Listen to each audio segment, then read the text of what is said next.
Mr. Winders, does it bother you when you see students graduate from high school and they don't have the basic literacy skills needed to enter college? It is something I think about often. I would enjoy seeing all graduates attend some type of post-secondary institution, but I realize all kids will not choose this path. It would be progress if our graduates would, at a minimum, be prepared for the workplace. Progress? Most definitely. One of my friends, Kyle Jones, owns a local auto body shop. Last week, he was discussing with me, a young man who stopped by for a job interview. Kyle decided to let the applicant attempt some troubleshooting to diagnose what was wrong with a vehicle, so he opened the glove compartment and found the owner's manual to give to the kid. Kyle was flabbergasted by what happened next. What happened? Did the young guy diagnose the problem right away? Was your friend impressed? Sadly, the kid couldn't even read the owner's manual. You can't be serious. Some manuals are written on leg-size levels that upper elementary age kids should be able to read. If you don't mind, meet me in your classroom after school. Ask the rest of your science team to meet us there. We can continue this conversation about the Common Core standards. I want to discuss more in depth the impact these literacy standards will have on student learning in the science classroom. Thank you for joining me. Mr. Winders and I were talking earlier about the Common Core literacy standards in science. Earlier, he had some reservations about implementing them into his classroom instruction. Hopefully, after our discussion, I can alleviate any concerns and get everyone on board. Earlier, I was telling Mrs. Collins about a young man who came to my friend's auto body shop for a job interview. He couldn't even read an owner's manual for a vehicle. Something must be done. I'm on board, as long as it doesn't mean more work for me.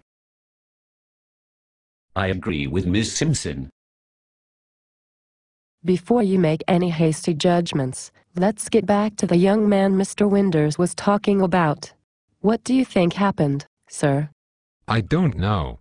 Maybe he just fell through the cracks of academia. What can I say?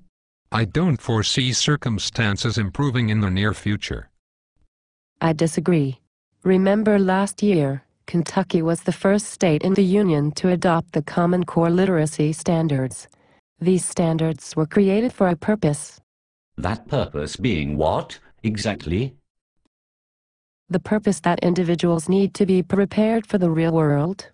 Our kids need to be ready for college and workforce training programs. The common literacy standards are cross-discipline. In other words, they give us a shared responsibility. You will all be integrating reading and writing into your lessons. Most importantly, the standards in this document are research-based, designed from feedback and collaboration between school administrators, teachers, and experts in the field. Oh great.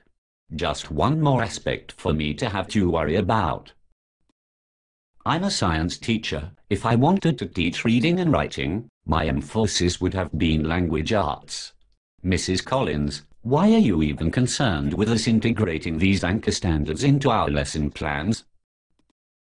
No offense, but I have a few more years' experience than you do. I have witnessed fad after fad, trend after trend. This is no different. I disagree. These literacy standards are here for the long haul. For the first time in a long time, I feel our state is on the right track. Kentucky is finally looking at the bigger picture. In addition, if, as a school, we don't integrate these standards into our classroom instruction, we will be breaking the law. Because Senate Bill 1 emphasizes college readiness expectations. You seem to be sold on the idea of common literacy standards. What do these standards encompass? Well, let's first look at the college and career readiness anchor standards for reading. The first three standards emphasize key ideas and details.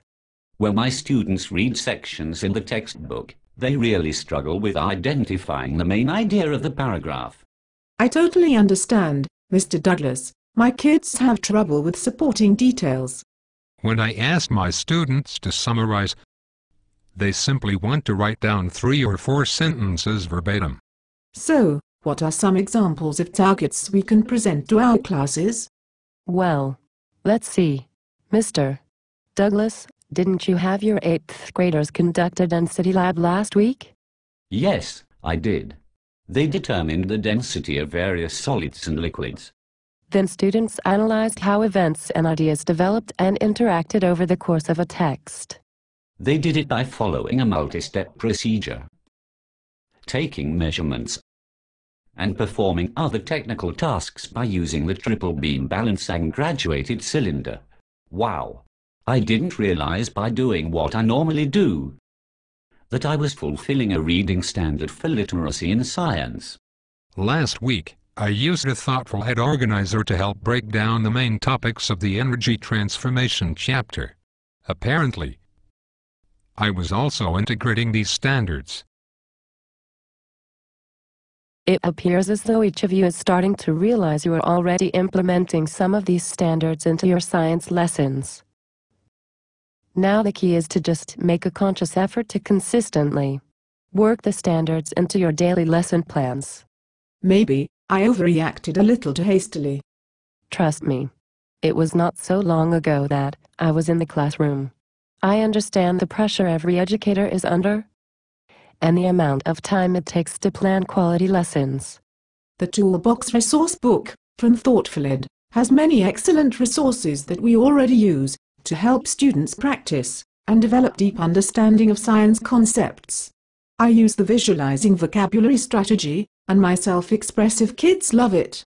Mrs. Collins, I don't mean to be rude, but I meet with my science club students in just a few minutes. I really need to go. That's fine. Please go. I'll fill you in on everything you missed. Thanks. See you guys tomorrow.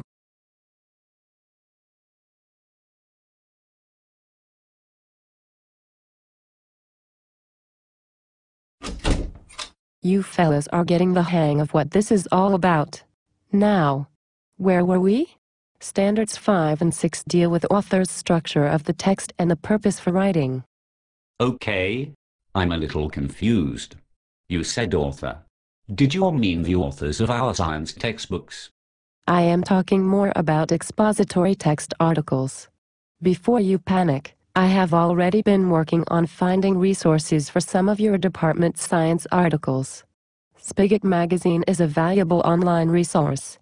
The list goes on and on. It sounds like a great deal of time and money have been given to this initiative.